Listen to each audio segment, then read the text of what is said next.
are back on the 0 Hour. I am, as always, your host, Richard RJ Eskow.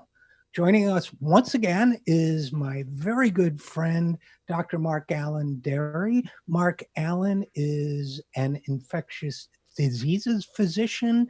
He is also the founder of WHIV Radio in New Orleans, which is our affiliate there in the great city of New Orleans. He is a bass player extraordinaire, I might also add.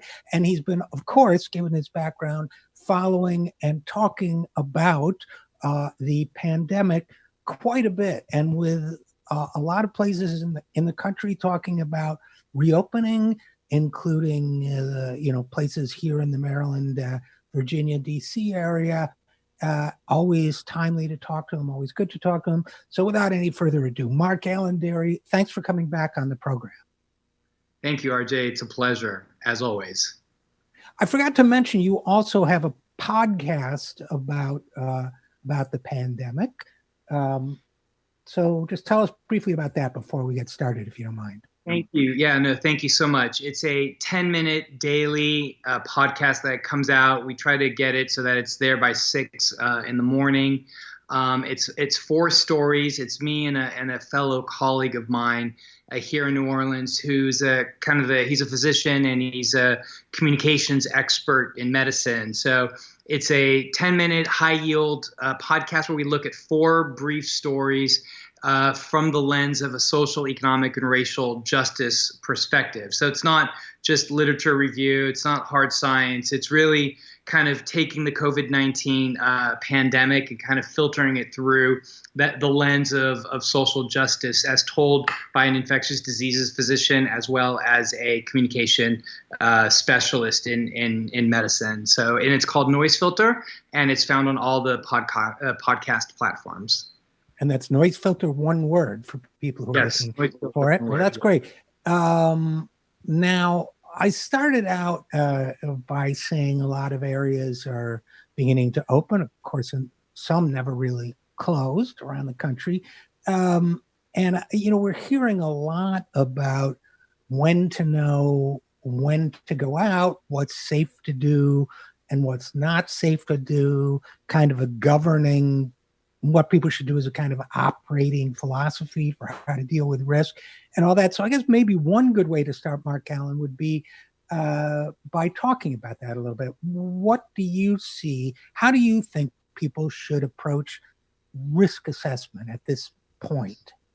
Right. I think moving forward, something that you're going to hear a lot of people talk about is what you were just saying, either risk assessment or what I've also heard and what I've been echoing as well, which is risk mitigation. So you're going to hear a lot of folks talk about risk mitigation. As we are starting to learn more about this virus, and we are, weekly, daily almost, we are learning more and more about this virus, certainly a lot more than 4 months ago, and a lot more even 2 months ago. And this week, I feel like I've learned several new things about the virus as well. And hopefully we'll get in, have a chance to kind of talk about that. Namely, and I think probably the most important story this week was the story about the hairstylist in Missouri and how they could have potentially transmitted the COVID-19 virus to clients, but didn't. And we can talk about that in a moment.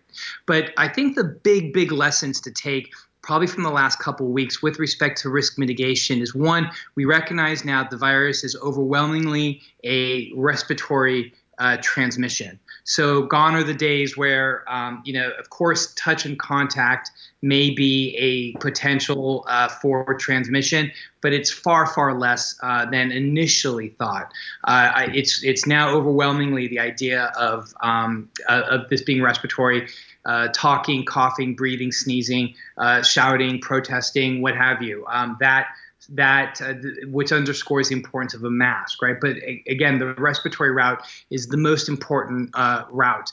So that then leads to indoors being a very high risk. So what we've seen is that indoor transmission is a very high risk transmission process, especially when compared to outdoors. And so this is why you're starting to see folks kind of say, okay, well, we spend some more time outdoors, or being outdoors, or having backyard outdoor parties or barbecues or picnicking in the park or what have you. These are things that I think are, again, when we talk about risk mitigation, I could see why people would do that. And of course, I would obviously argue for the use of masks at all times. And I just wrote an op-ed about that. And if we have a moment to talk about that, I would love to mention that. So again, respiratory virus, and that is the greatest route of transmission. Indoors is a very high risk, is where you see the highest risk of transmission than outdoors. And then I just read an editorial in the New York Times, and I'm not sure how I missed it. It came out last week, and it referenced two other studies. And I read the editorial this morning from the New York Times again. And what they were arguing, these epidemiologists were arguing, was that super spreading events are very likely to be the highest risk. They were arguing that if you looked at, they looked at two articles on medRxiv, and medRxiv are those pre-print journals, so they haven't been peer reviewed yet, but we've been basing a lot of our information on these preprint platforms. And so it'll be interesting to look back once they finally do get peer reviewed to see. But what ends up happening is that people end up peer reviewing them in the comments, and authors will go back and actually change their. That's interesting. They'll go back and change if there's a good point that's brought up. So there is a peer review process in place, but it's more of a community. It's crowdsourcing peer review more than anything else. Right. These two articles in medRxiv really did point to the fact that 80% of transmission likely happened from super spreader events, and then 20% of transmission likely happened indoors in a contained, maybe like a family unit sort of situation. And so again, risk mitigation. So I would then, in light of that information, and again, I'm just processing this, and I went for a run this morning and really kind of meditated on that. And it really did resonate very well with me that actually may be a thing. So when you look at these super spreader events, some of the big ones that we know about is, the choir practice that happened, I think in Skasket, Washington, county in Washington. There was a choir practice. There was a person who asymptomatic or pre-symptomatic and ended up transmitting to quite a large people. So that process of singing was a super spreader event. The protesters that we saw that protested the Capitol, in the capital cities at the state houses, those were likely super spreader events because we saw significant transmission happen amongst those folks. When they returned home, we saw cases bump up in their hometowns. And then, another big one that we know about was that one person who went club hopping in South Korea and then ended up being responsible for something like 270 cases, as well as something like 4,000 people ended up having to isolate as a result of that. And I just thought of another one, which was the Wisconsin primary that happened on April 7th, I think was that date. That also is considered a super spreader event. And there was something like 70 plus infections that got traced back to that. So and MarkAlain, Dery, a carnival in New Orleans, which you and I talked about the first time. As this began, I would assume that was a super spreader event also. That was probably the king of all super spreader events. And then when you look back at all the cities around the world that have carnivals that are mostly Catholic, because it's a Catholic holiday, fundamental, it's a Catholic holiday, you will see that their exponential growth happened within the 14 days or the incubation period of that virus. So kind of taking a big step back and looking at risk mitigation. Again, respiratory route, indoors is more likely to be transmission than outdoors, and then super spreading events to be high risk. So, what does that all mean? Please wear a mask. Like, I don't walk into any room. I don't go to the supermarket or whatever. I don't partake in any commerce. If somebody's not wearing a mask, I won't enter that room, So especially now recognizing that indoors is such a high risk for transmission. So mask wearing is incredibly important, that everybody covers their mouth because that's the source of where the virus emanates. And then, of course, if you are outdoors, I would love to see everybody wearing masks if at all possible, but that's not always possible. But even when you're going outdoors, it's important to mask because you're not going to always be able to socially distance from folks. And then, as I said, although I don't think that we are going to see any, large concerts or what have you coming up soon. But as you said, there are some states that are open and some that didn't even really close. And those are states that we're starting to see right now, really kind of skyrocket in cases. I think today was 21 states that had their peaks in cases. And one of those was in Arizona that closed for a little while. But when they reopened, they just went from hot to cold. The switch got turned up, right? Got turned on. And they didn't go through phases. And so right now, Arizona is having an incredibly a high incidence of prevalence of cases. They're running out of hospital beds. Banner Health, which is the large healthcare system out there, is really putting the word out that they are having a difficult time keeping up with the number of cases. And again, when I talked to colleagues out there, because I was calling at the beginning of the week to see what was happening, and they were telling me that they never really, like the bars are open and the restaurant people are in restaurants and that sort of stuff. And so it doesn't surprise me that a couple of days later, we're starting to see an increase in these cases as well. So I think it's risk mitigation, and I think understanding some of this stuff and understanding the science behind it is important. And so one of the things I am trying to do is trying to really educate folks so that they understand what the risks are now that we know more about the virus, so they can make those decisions for themselves. And again, Dr. MarkAlain Dery, whose podcast is Noise Filter. You can get it wherever fine podcasts are sold or made available. I guess in terms of understanding the science, one of the things that I think is an ongoing source of social friction, at least in my neighborhood and the surrounding areas, is the whole notion of outdoor exercise. People who are walking on a sidewalk and someone runs past them, bicycles past them, not wearing a mask. I've seen that create a great deal of tension, or kids playing in the park without masks, and older people coming into the park at the same time or whatever. So I guess one contested space right now is masking in the open air. And it sounds like the science tells us that's relatively low risk, but perhaps not zero risk. No, I 100% agree with you.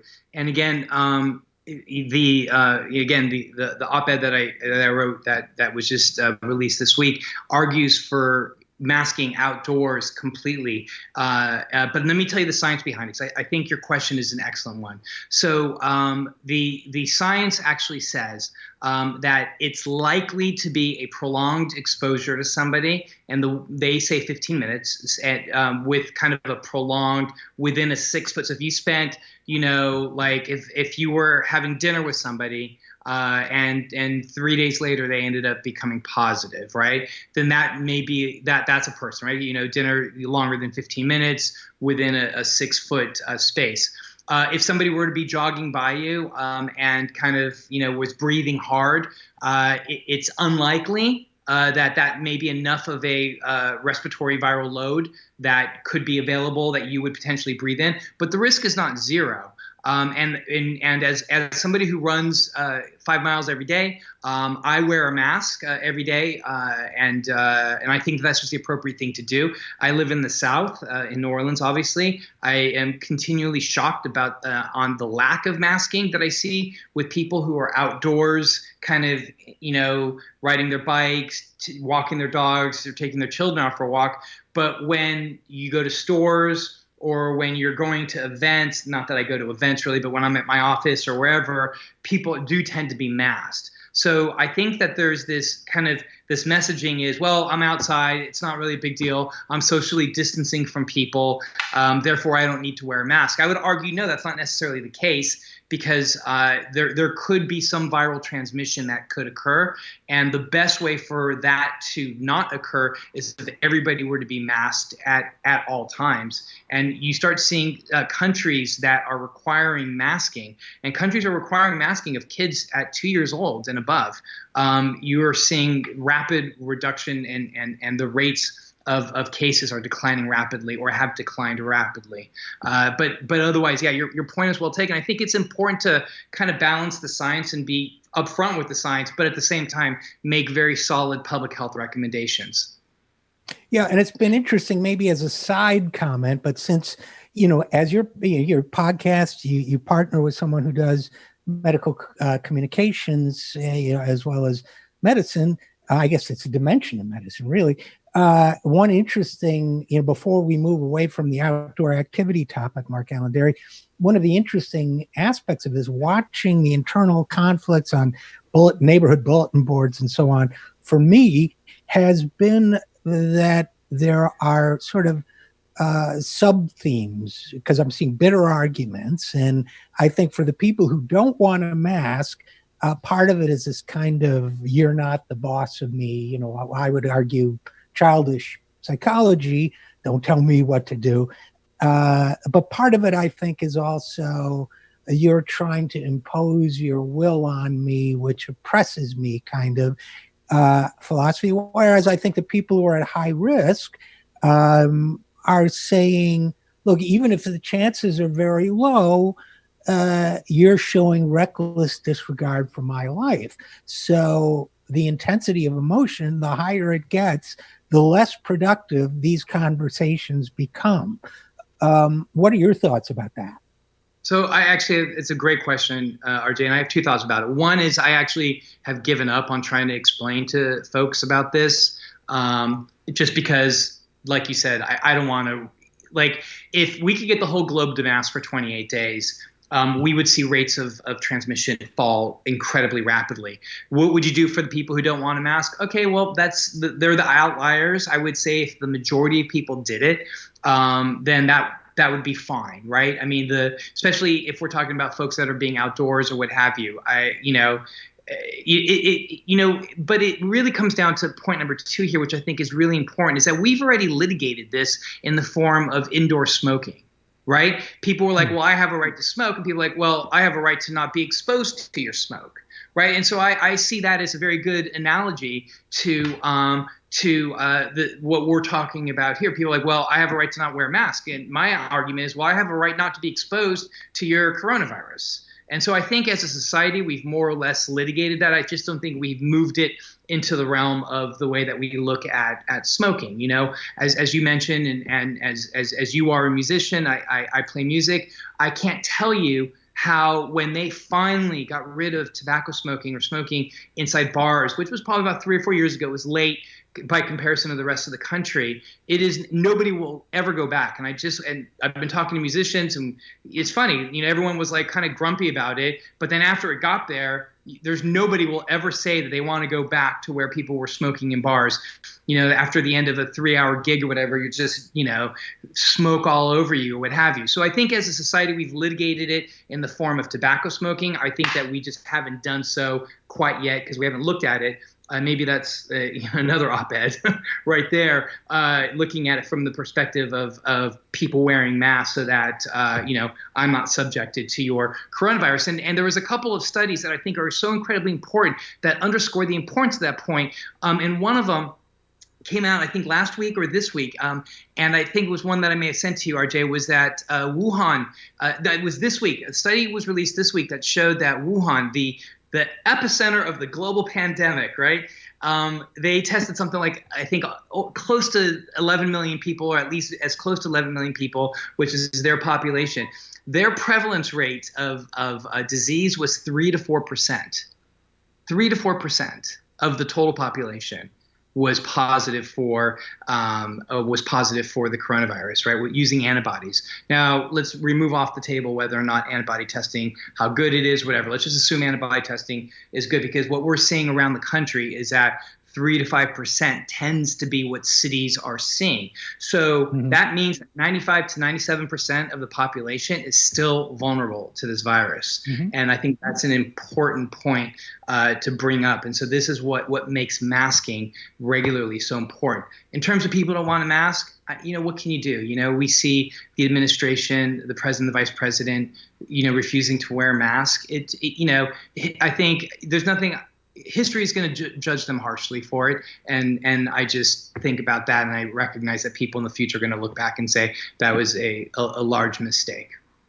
Well, can I add, I think that would be a great idea for an op-ed, comparing people who won't mask in public to smokers in the old days. I think that's, and definitely, well, in terms of clubs, by the way, if you had to sing for 3 hours, it's really a relief not to have smokers in the room anymore. And again, we're talking with Dr. MarkAlain. Dery, his podcast is Noise Filter. MarkAlain, I want to talk to you about a couple other things in this information you've sent to me.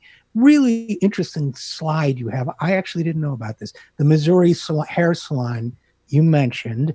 And by the way, this is of personal interest to me because although I'm not sure you can tell on camera, I'm starting to get a serious case of COVID hair. It's sort of getting very mullet-like, which is not the look I'm going for. But anyway, this says hair salon with 2 COVID positive stylists did not transmit to clients thanks to masks. Tested positive in May, potentially exposing 140 clients and 6 coworkers. None of the clients or coworkers tested positive for COVID-19 after the incubation period. They had all done not just masking, but separating salon chairs, staggering appointments, all that. So I take this to mean that masks and distancing indoors are, obviously it's just one case, but it's multiple. It's a sample of 146 potential exposures, which is not an N of nothing. So I take this as evidence that indoor precautions generally work. Am I reading too much into it? Yeah, no, that to me, I think is probably the most important story, probably maybe right now of the month. I mean, there were a couple of really big stories this month. One of them was the importance of masking as well. That was a scientific study. But one before we do that, I just want to say I have been very lucky to be able to shave my head. I've done that, I've learned how to shave my head forever. So what you're seeing is my COVID hair that I was able to fashion into a mohawk again. So I'm able to relive my teen and early 20 years all over again. So there you go. Because I'm not able to cut my hair, so I was able to brush it back, and I have my teen year mohawk going again. It is such an important study, RJ, because what it's showing was, again, let me just tell the story really quickly. You had 2 employees. Once the city, it was right outside of St. Louis. Was it Hendersonville? I don't have the slide in front of me, but once the city opened up again, the shop opened, you had 2 employees that were symptomatic. And they shouldn't have gone to work. And I understand that our safety network is not there, and that's a different conversation. And they had to work, pay bills, this sort of stuff. So you had 2 employees that were symptomatic that ultimately tested positive for COVID. They went to work and cut hair. Contact tracers found 140 people that were potentially exposed to these 2, plus 6 of their coworkers. And like we said, you have, the chairs were spaced out 6 feet apart, and they staggered the appointments. But here's the important thing. We just said that indoor transmission is the highest risk, right? Indoor transmission is the highest risk. And what happened? 146 of those contacts, none of them tested positive because everybody wore masks. And that is such an important point. Now, those 146 people, they could have been positive from anywhere else, right? They could have gone to the supermarket. They could have, whatever. They could have had a date with somebody because that's what people are doing now. And, whatever. There was a million different ways that people, and it would have probably traced back to to that salon. But it's unbelievable that 146 people did not get positive in other elements of their lives. Therefore, we can definitively say that even though those exposures were close. I mean, cutting hair, is about as close as a contact as you can get. Somebody, they're right up inside and what have you. And the fact that there was no transmission as a result of mask wearing really underscores the incredible importance of wearing masks when you're indoors. And MarkAlain, Dery, this thing about it, just as an aside, this thing about people dating again.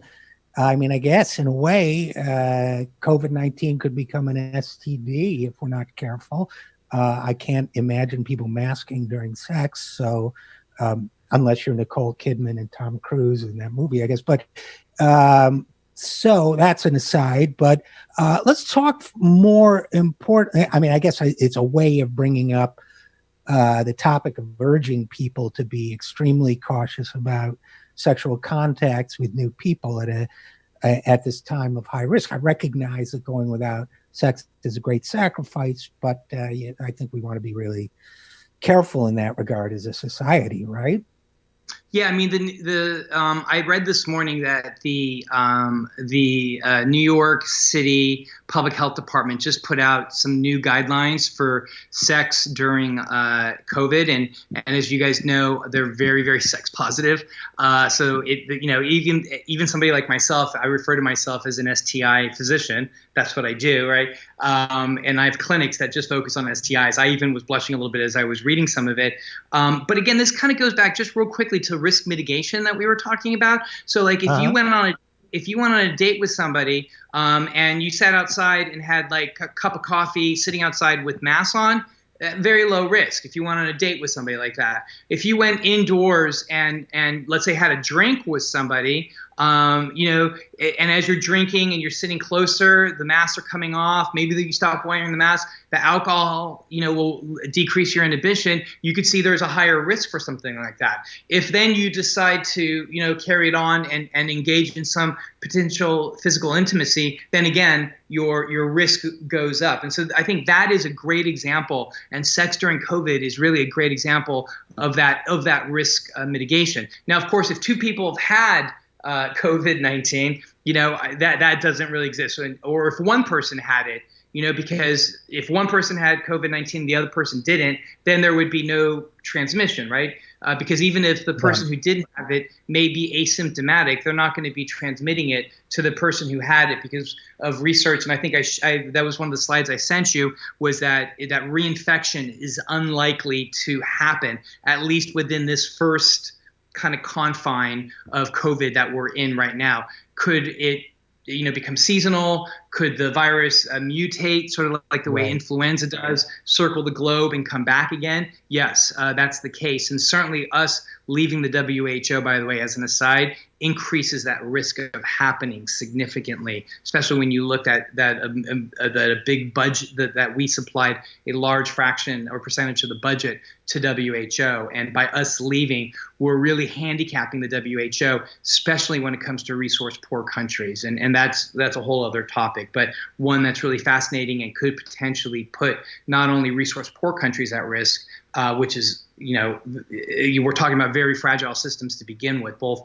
political and healthcare, but then, of course, could then cycle back, as a result of resistance or of mutation, and then come back around and circle the globe again. And that would be another, viral, epidemic that we may see. So that's just a quick little aside. No, and I think it's a good time to segue into the social and socioeconomic dimensions of this. I mean, you and I have talked about this in the past. It's a big issue for me, the issues of not just inequality in the access to medical care, which is rife in our society, but other forms of economic and social equality. So that, for example, you have the studies, some of which you allude to, that disproportionate number of positive cases in low-wage Latinx workers in San Francisco, basically showing us, confirming what we all already know, that low-income frontline workers are at high risk for COVID-19. These are disproportionately Black and brown, as well as poor white.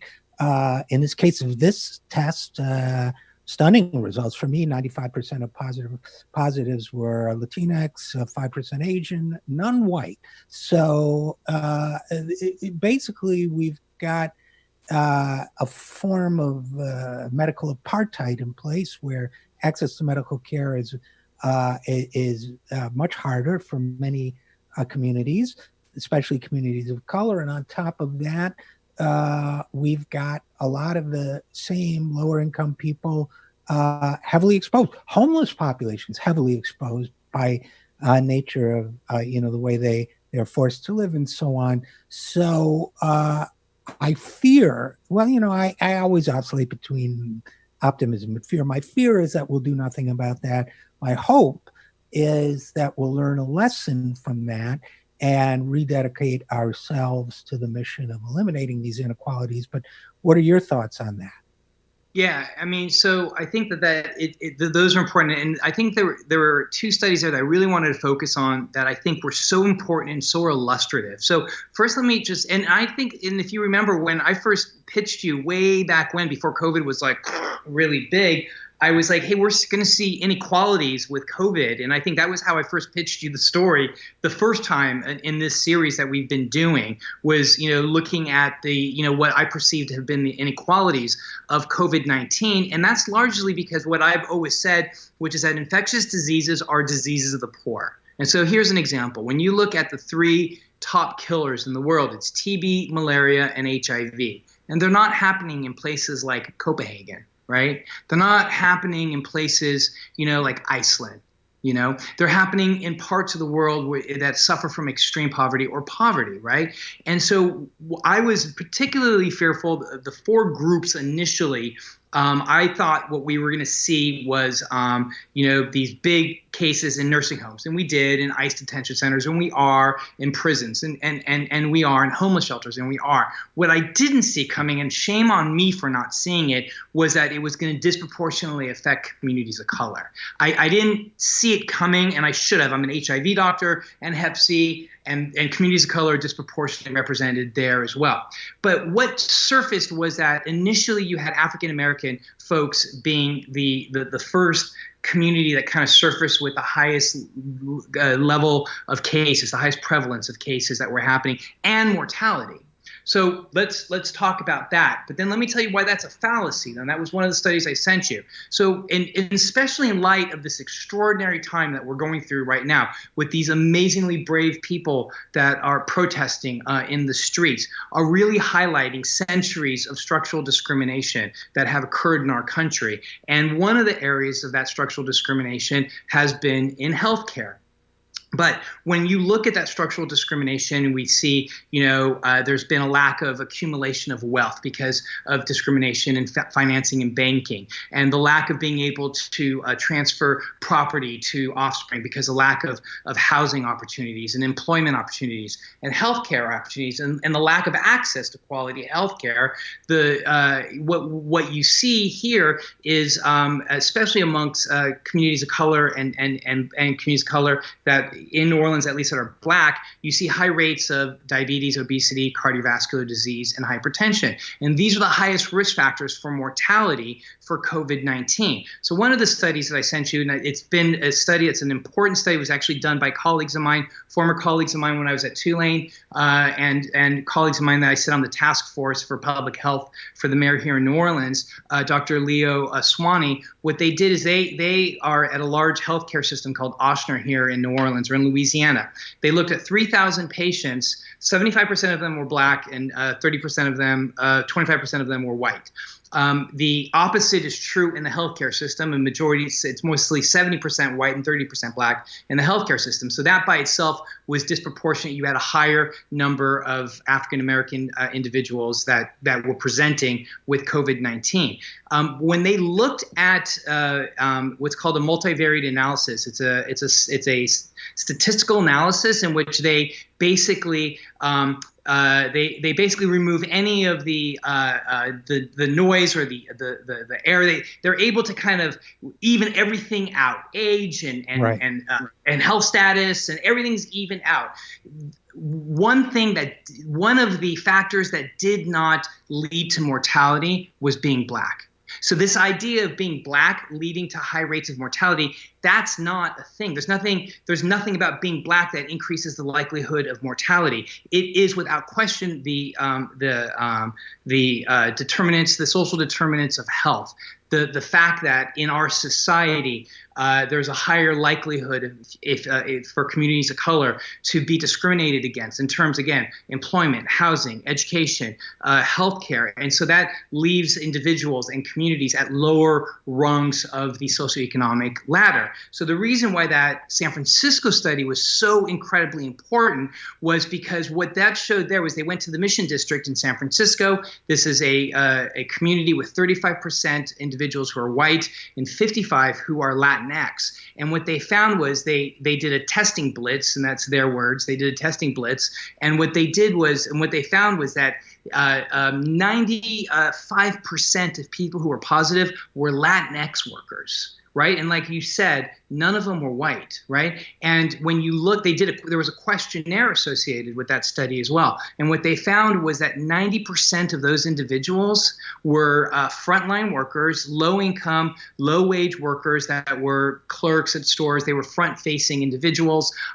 They also lived in houses with 3 people or more. And so one of the messages that I'm really trying to put out there is that it's not necessarily communities of color that are at high risk. They are, but it's not the communities of color situation. It really is, it's low income and it's poverty. And this takes us back to the beginning of how, like I say, infectious diseases are diseases of the poor. So it really is a time for us to really focus on really decreasing the inequities in our society. And these are conversations you and I have regularly, but COVID-19 has really kind of ripped the Band-Aid off of that wound.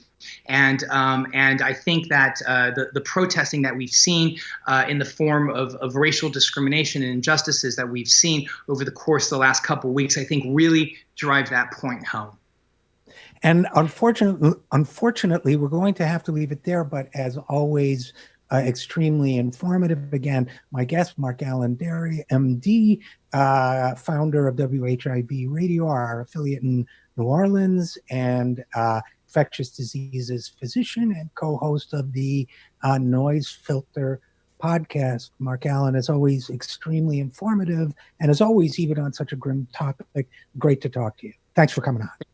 Thank you. And we'll be right back after this. I am Richard RJ Eskow, and this is The Zero Hour.